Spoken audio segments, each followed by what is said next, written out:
اب حضرت عثمان غنی رضی اللہ تعالیٰ عنہ ویسے فضائل آپ کے مناقب بے شمار بیان کیے جاتے ہیں، آپ کی شہادت بہت کم بیان کی جاتی ہے، تو اس لیے میں نے چاہا تھوڑی سی آپ کی شہادت کے متعلق تاکہ ہمیں پتہ چلے کہ کفار یہود و نصارہ شروع سے ہی اسلام کے خلاف کیسی کیسی سازشیں چلتے آئے ہیں۔ یہ آج کے دور کے اندر یہ کوئی آج کی بات جو ہے نا، یہ کوئی نئی بات نہیں ہے کہ یہود و نصارہ مسلمانوں کے خلاف سازشیں کرتے آئے ہیں۔ آپ یہیں سے اندازہ کر لیں کہ خلفائے اربعہ میں سے 4 خلفاء میں سے 3 کی شہادت ہوئی ہے یہود و نصارہ کی سازشوں کی وجہ سے۔ تین خلفاء جو ہے نا وہ شہید کیے گئے ہیں۔ یہیں سے آپ اندازہ کر لیں کہ عالم کفر شروع سے مسلمانوں کے خلاف کیسی کیسی سازشیں جو ہے نا وہ بنتا رہا ہے، وہ گھڑتا رہا ہے۔ تو حضرت عثمان غنی رضی اللہ تعالیٰ عنہ کی شہادت کا پس منظر جاننے کے لیے کہ آپ کی شہادت کیسے واقع ہوئی، کیسے ہوئی، تو آپ اگر ذرا اپنا ماضی قریب کے اندر تھوڑی سی نظر دوڑائیں کہ امریکہ نے جب عراق کے اوپر حملہ کیا تھا تو اس وقت کے جو عراق کے صدر تھے، صدر صدام حسین رحمۃ اللہ علیہ،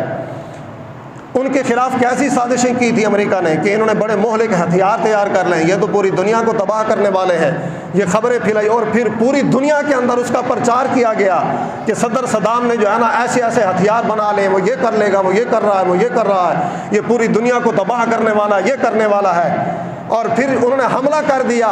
اور لاکھوں لوگوں کے خون سے اپنے ہاتھوں کو رنگا، لاکھوں جو ہے نا بے گناہ مسلمانوں کو وہاں پر امریکہ نے شہید کیا،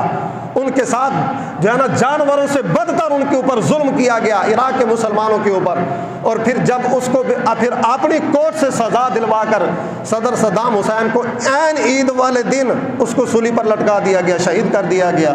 لیکن بعد کے اندر اس وقت کے وزیر خارجہ نے خود اعتراف کیا تھا کہ جو ہم نے صدر صدام کے خلاف جو الزامات لگائے تھے اس کے اندر کوئی حقیقت نہیں تھی، کوئی سچائی اس کے اندر نہیں تھی، وہ فقط جو ہے نا ایک خبروں کے اوپر جو ہے نا خبریں سنی خبروں کے عمل کیا گیا، اس کے اندر حقیقت کچھ بھی نہیں تھی۔ اور یہی کچھ حضرت عثمان غنی رضی اللہ تعالی عنہ کی اگر ہم شہادت کے پس منظر کو دیکھیں تو آپ کے شہادت کے اندر بھی اسی قسم کے جو ہے نا مہلک اثرات موجود تھے کہ اس وقت حضرت عثمان غنی رضی اللہ تعالی عنہ جب منصب پر بیٹھے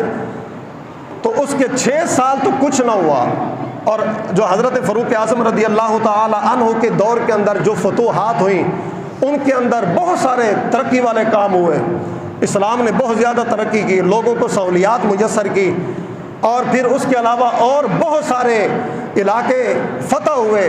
جب حضرت عثمان غنی رضی اللہ تعالی عنہ منصب پر بیٹھے تو 22 لاکھ مربع میل تک اسلام کا جھنڈا لہرا رہا تھا،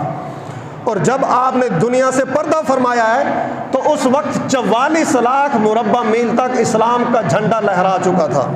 کہ مطلب 22 لاکھ مربع میل آپ کے دور خلافت کے اندر، آپ کے دور حکومت کے اندر فتح کیا گیا، اسلام کا جھنڈا 22 لاکھ مربع میل تک لہرایا گیا، اور اسلام دن بہ دن آپ کی خلافت کے اندر، آپ کے دور حکومت کے اندر ترقی کر رہا تھا، خوشحالی چل رہی تھی۔ اور یہود و نصارہ کو یہ بات کیسے گوارا ہو سکتی ہے کہ اسلام ترقی پذیر ہو جائے، اسلام جو ہے نا دنیا کے اندر پھلنے پھولنے لگے، تو ان کو یہ بات کیسے گوارا ہو سکتی ہے؟ تو اب انہوں نے حضرت عثمان غنی رضی اللہ تعالی عنہ کے خلاف سازشیں کرنا شروع کر دی۔ ان کے اندر عبداللہ ابن سبا جو بڑا مشہور تھا، جس نے پیش یہ سارا حضرت عثمان غنی رضی اللہ تعالی عنہ کی شہادت کے معاملات کے اندر یہ بڑا آگے رہا، آپ کے خلاف سازشیں بننے کے اندر یہ پیش رہا۔ عبداللہ بن سبا، اس کے بارے میں مفسرین نے، تاریخ دانوں نے لکھا ہے کہ تاریخ کی کتب کے اندر موجود ہے کہ یہ بظاہر تو مسلمان تھا لیکن اندر سے یہ یہودی تھا، اور یہی وجہ ہے کہ حضرت عثمان غنی رضی اللہ تعالی عنہ نے جہاں پر کچھ باغیوں کو جلایا تھا تو ان کے اندر ایک یہ بھی موجود تھا عبداللہ بن سبا، کہ حضرت عثمان غنی کے دور کے اندر یہ پھر اپنے جو اس نے جتنے کارنامے کیے تھے ان کی سزا اس نے بھگتی۔ تو یہ عبداللہ بن سبا یہ بظاہر مسلمان تھا، یہ تقریریں کیا کرتا لوگوں کے سامنے، بڑی اچھی تقریریں کرتا، لوگوں کو مطلب اچھائی کا درس دیتا، لیکن آخر کے اندر آ کر کوئی اس قسم کی بات چھوڑ دیتا کہ جس کے اوپر مسلمان سوچنے پر مجبور ہو جاتے۔ تو حضرت عثمان غنی رضی اللہ تعالی عنہ کے خلاف بھی اس نے اس قسم کا جال بنا، اور آپ کے گورنروں کے اوپر اس نے بے شمار الزامات لگائے. کسی کے بارے میں کہا کہ یہ شراب پیتا ہے، کسی کے بارے میں کہا کہ یہ فلاں فسق و فجور کے کام معاملات کے اندر جو ہے نا یہ ملوث ہے. حضرت عثمان غنی رضی اللہ تعالی عنہ کے بارے میں لوگوں کو بتاتا کہ جناب یہ اقربا پروری کر رہا ہے. کسی کو کہیں پر جا کر کہتا کہ جو بڑے بڑے جلیل القدر صحابہ ہیں، حضرت طلحہ، حضرت زبیر رضی اللہ تعالیٰ عنہما، یہ اس کی خلافت کو تسلیم کرنے والے نہیں ہیں. حضرت مولا علی رضی اللہ تعالیٰ عنہ یہ اس کے ساتھ نہیں رہے، آپ کی خلافت کو انہوں نے آپ کی تائید کرنا ترک کر دی ہے، چھوڑ دی ہے. لیکن یہ تھے فقط اس کے اپنے مفروضے. صحابہ کرام کے اندر ایسی کوئی بات نہیں تھی. اس نے بے شمار الزامات لگائے صحابہ کے اوپر، آپ کے دو متعین کرنا جو گورنر تھے ان کے اوپر. اور بات چلتے چلتے حضرت عثمان غنی رضی اللہ تعالیٰ عنہ تک پہنچی. تو حضرت عثمان غنی رضی اللہ تعالیٰ عنہ نے صحابہ کرام کی مشاورت کے ساتھ ایک کمیٹی تشکیل دی کہ جس نے جو ہے نا پوری چھان بین کرنی تھی کہ وہ جائزہ لیں کہ لوگوں کے تاثرات کیا ہیں، کیا چیز ہے، وہ ان کے ذہنوں کے اندر کیا چل رہا ہے. تاثرات لینے کے لیے حضرت عثمان غنی رضی اللہ تعالیٰ عنہ نے مختلف صحابہ کو مختلف علاقوں کے اندر، صوبوں کے اندر آپ نے روانہ فرمایا. حضرت محمد بن مسلمہ رضی اللہ تعالیٰ عنہ کو حضرت عثمان غنی نے کوفہ کی طرف روانہ فرمایا، اور حضرت اسامہ بن زید رضی اللہ تعالیٰ عنہ کو بصرہ کی طرف روانہ فرمایا. حضرت عمار بن یاسر رضی اللہ تعالیٰ عنہ کو مصر کی طرف روانہ فرمایا، اور حضرت عبداللہ بن عمر رضی اللہ تعالیٰ عنہ کو شام کی طرف روانہ فرمایا، اور فرمایا کہ لوگوں کے تاثرات لو، وہ میرے بارے میں کیا خیالات رکھتے ہیں، وہ کیا تصور ہے، ان کا ذہن کیا ہے. جب یہ صحابہ کرام وہاں پر پہنچے تو انہوں نے دیکھا کہ یہ تو امیر المومنین کے، خلیفۃ المسلمین کے یہ نمائندے ہیں. تو انہوں نے کہا کہ ہو سکتا ہے کہ ہم ان کے خلاف کوئی بات کریں تو ہمیں سزا دے دی جائے. تو انہوں نے کوئی بات نہیں کی، کیونکہ وہ جو عبداللہ بن سبا تھا وہ اندر ہی اندر مسلمانوں کو حضرت عثمان غنی کے خلاف اکسا رہا تھا. تو اب انہوں نے کوئی بات ایسی نہیں کی کہ جو شک شبے والی بات ہو. تو اب اس موقع کے اوپر تمام گورنروں نے ہر طرف سے تحقیقات کرنے کے بعد اور اجتماعی طور پر جو انہوں نے آ کر خبر بتائی، وہ جو آ کر بتایا وہ کیا تھی، آ کر کہنے لگے کہ ایھا الناس واللہ ما انکرنا شیئا ولا انکرہ اعلام المسلمین ولا عوامہم. فرمایا کہ اے لوگو، قسم بخدا ہم نے پورا وزٹ کیا ہے، پوری تحقیقات کی ہیں، ہم نے کوئی ایسی قابل اعتراض بات نہیں دیکھی، نہ کوئی عام مسلمانوں سے ہم نے کوئی قابل اعتراض بات سنی ہے، اور نہ ہی خاص صحابہ کرام کے منہوں سے ہم نے حضرت عثمان غنی رضی اللہ تعالیٰ عنہ کے خلاف کوئی ہم نے بات سنی ہے. لہٰذا معاملات بالکل ٹھیک ہیں. اب حضرت عثمان غنی رضی اللہ تعالیٰ عنہ کو جب رپورٹ پیش کی گئی تو آپ نے فقط اسی رپورٹ کے اوپر اکتفا نہیں کیا، آپ نے حج کے موقع کے اوپر اعلان فرمایا کہ حج کا موقع آ رہا ہے، تمام گورنروں تک یہ خبر پہنچا دو کہ حج کے موقع پر مکہ مکرمہ کے اندر سارے گورنر حاضر ہوں، اور سب لوگوں تک یہ خبر پہنچا دو کہ جس کو میرے ساتھ کوئی اعتراض ہے، کوئی گلہ ہے، کوئی شکوہ ہے، وہاں پر آ کر میرے ساتھ انفرادی طور پر ملاقات کر کے جو ہے نا میرے ساتھ اپنے گلے شکوے کر سکتا ہے. اگر کوئی اعتراض ہے تو وہ کر سکتا ہے، اگر کوئی مجھے معاف کرنا چاہے تو وہ معاف کر سکتا ہے، اگر میرے سامنے کوئی بات کرنا چاہے تو وہ بات کر سکتا ہے. وہاں پر میں کھلی کچہری لگانے والا ہوں. تو اب حج سن 34 ہجری کے اندر آپ نے حج فرمایا اور سارے گورنروں کو وہاں پر جمع فرمایا، اور وہاں پر سارے گورنروں نے علیحدہ طور پر جو ہے نا اپنی اپنی رائے پیش کی، اور سارے گورنر یہ رائے دینے لگے کہ حضرت عثمان غنی رضی اللہ تعالیٰ عنہ چونکہ ایک نرم طبیعت امام المسلمین ہے، خلیفۃ المسلمین ہے، نرم طبیعت رکھنے والے ہیں، جو منافقین ہیں، جو اسلام دشمن لوگ ہیں، یہ آپ کی نرمی سے فائدہ اٹھاتے ہیں. تو انہوں نے اجازت طلب کی کہ امیر المومنین آپ ہمیں اجازت عطا فرمائیں کہ ہم یہ جو منافقین ہیں ان کے ساتھ ذرا سخت رویہ اختیار کریں، ہم ان کے ساتھ سخت رویہ اختیار کریں، سختی کے ساتھ ان کے ساتھ نمٹیں. تو حضرت عثمان غنی رضی اللہ تعالیٰ عنہ نے فرمایا کہ نہیں، میں اپنی حکومت بچانے کے لیے، میں اپنی ذات کے لیے میں کسی کے بارے میں سخت رویہ اختیار کرنے کی اجازت نہیں دیتا. تو حضرت عثمان غنی رضی اللہ تعالیٰ عنہ نے ان کی اس بات کو قبول نہیں فرمایا. اب حج کے بعد حضرت عثمان غنی رضی اللہ تعالیٰ عنہ جب مدینہ منورہ جانے لگے اور سارے گورنروں کو حکم فرمایا کہ تم بھی اپنے اپنے سلطنتوں کی طرف، اپنے اپنے گھروں کی طرف، اپنے اپنے صوبوں کی طرف لوٹ جاؤ۔ تو اس موقع پر حضرت امیر معاویہ رضی اللہ تعالیٰ عنہ یہ حضرت عثمان غنی رضی اللہ تعالیٰ عنہ کی خدمت میں حاضر ہوئے۔ آپ شام کے گورنر تھے حضرت امیر معاویہ رضی اللہ تعالیٰ عنہ۔ آپ حاضر ہوئے اور آ کر کہنے لگے کہ امیر المومنین، آپ کی بات بالکل درست ہے، لیکن مجھے زمینی حقائق سے پتہ چل رہا ہے کہ منافقین، مرتدین، مشرکین آپ کے خلاف کوئی سازشی جال ضرور بن رہے ہیں، لہٰذا میں آپ کو 2 پیشکشیں کرتا ہوں۔ پہلی پیشکش تو یہ ہے کہ آپ مدینہ منورہ کو چھوڑ کر میرے ہاں شام تشریف لائیں، وہاں پر بالکل امن ہوگا، سکون ہوگا، آپ کو کسی قسم کا کوئی خطرہ نہیں ہوگا، آپ وہاں تشریف لائیں۔ اور آپ نے آپ کی اس پیشکش کو یہ بات کہہ کر رد فرما دی، فرمایا کہ میں حضور کا قرب چھوڑ کر، حضور کی ہمسائیگی کو چھوڑ کر، میں حضور کے شہر کو چھوڑ کر میں شام کیسے چلا جاؤں؟ حضور کی صحبت میں رہ رہا ہوں تو حضور کی صحبت کو چھوڑ کر میں اتنی دور کیسے چلا جاؤں؟ لہذا مجھے یہ تمہاری پیشکش قبول نہیں ہے۔ آپ نے فرمایا کہ پھر میری دوسری پیشکش ہے، میں آپ کے پاس 10,000 کا فوجی لشکر بھیجتا ہوں، آپ کی حفاظت کے لیے، آپ کی حفاظت کرے گا اور یہاں ارد گرد لوگوں کو چیک کرے گا کہ جو آپ کے لوگ خلاف ہیں ان کو گرفتار کریں گے، وہ پکڑیں گے اور آپ کو جو ہے نا کسی قسم کا کوئی خطرہ نہیں ہوگا۔ آپ نے فرمایا کہ جب 10,000 کا فوجی لشکر یہاں مدینے میں آئے گا تو پہلی بات تو یہ ہے کہ یہاں پر جو مدینے کے رہنے والے لوگ ہیں ان کے لیے کھانے پینے کی اشیاء تنگ ہو جائیں گی، یہ مشکل میں پڑ جائیں گے۔ اور دوسرا، جب وہ فوجی لشکر آئے گا جگہ جگہ پر جو ہے نا وہ فوجی چھاونیاں قائم ہوں گی، تھانے قائم ہوں گے، پھر جگہ جگہ کے اوپر جو ہے نا ان کی تلاشیاں ہوں گی، جو ہے نا گھروں کی تلاشیاں لی جائیں گی۔ دوسرے الفاظ کے اندر میں کہوں تو وہاں پر جو ہے نا ہر بندے کا شناختی کارڈ چیک کیا جائے گا، یہ کون ہے، کہاں سے تعلق ہے، کس کے ساتھ اس کا تعلق ہے، کہاں کا رہنے والا ہے، یہ ساری چیزیں ہوں گی، جس کی وجہ سے مہاجر اور انصار صحابہ کرام کو بڑی مشکل ہوگی۔ اور میں یہ نہیں چاہتا کہ حضور کے انصار صحابہ کو میری طرف سے کوئی مشکل ہو، اور میں یہ نہیں چاہتا کہ میری وجہ سے مہاجر صحابہ پریشان ہو، ان کا باہر آنا جانا مشکل میں پڑ جائے۔ فرمایا کہ میں یہ بھی نہیں کر سکتا۔ میں نے یہ حضرت عثمان غنی رضی اللہ تعالیٰ عنہ نے، حضرت امیر معاویہ رضی اللہ تعالیٰ عنہ کی یہ دونوں پیشکشوں کو آپ نے رد فرما دیا، دونوں پیشکشیں جو ہے نا آپ نے رد فرما دی۔ تو اب وہ وقت آیا، حضرت عثمان غنی تشریف لے کر آئے، تو اب وہ دل خراش وقت آیا، وہ دل خراش لمحات آئے کہ جب کچھ باغیوں نے مدینہ منورہ کا محاصرہ کر لیا، اور وہ بھی حج کا موقع تھا۔ صحابہ کرام کو حضرت عثمان غنی رضی اللہ تعالیٰ عنہ نے اکثریت صحابہ کو حج پر روانہ فرما دیا تھا۔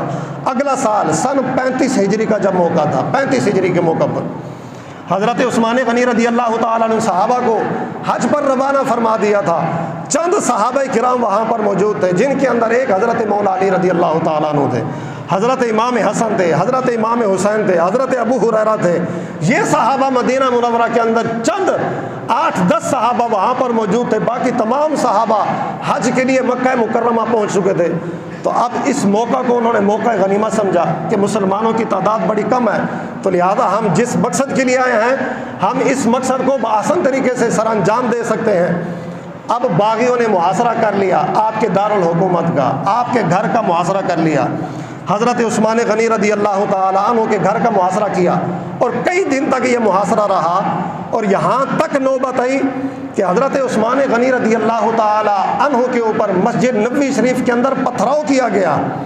اور اتنا پتھراؤ کیا گیا کہ آپ زخمی ہو کر بے ہوش ہو گئے حضرت عثمان غنی رضی اللہ تعالیٰ عنہ۔ اور پھر وہاں مسجد نبوی شریف کے اندر آپ کے ہاتھ سے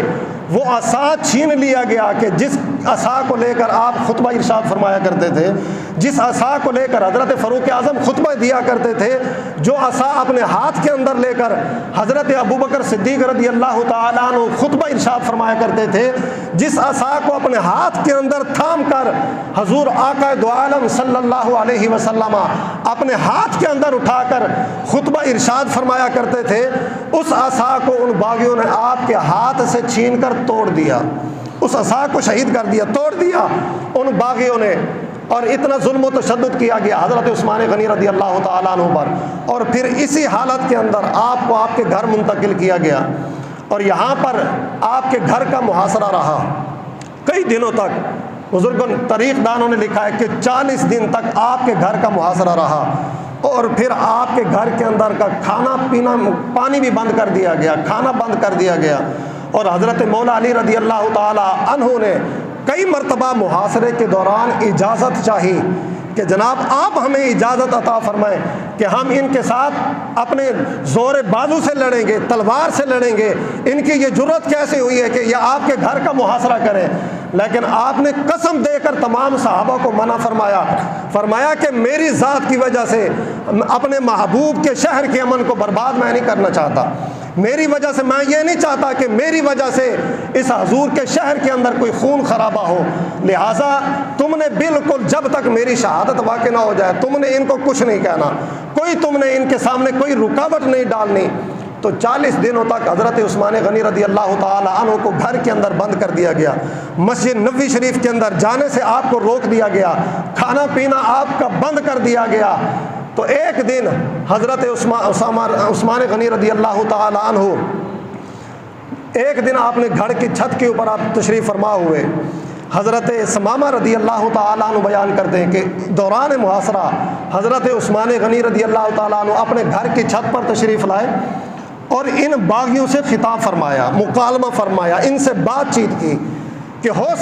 حضرت عثمان غنی چاہتے تھے کہ کسی نہ کسی طریقے سے یہ میرے خون کے ساتھ اپنے ہاتھ خون آلود کرنے سے یہ بچ جائیں، اللہ کے عذاب سے بچ جائیں، اللہ کی پکڑ سے بچ جائیں۔ آپ نے ہر کوشش کی کہ کسی طرح یہ اپنے ہاتھوں کے اوپر میرے خون کی لکیر نہ سجائیں، یہ بچ جائیں اس ظلم سے، اس قتل ناحق سے بچ جائیں۔ تو حضرت عثمان غنی رضی اللہ تعالی عنہ جو ہے نا وہ اپنے گھر کی چھت پر تشریف فرما ہوئے کھڑے ہوئے، اور پھر وہاں پر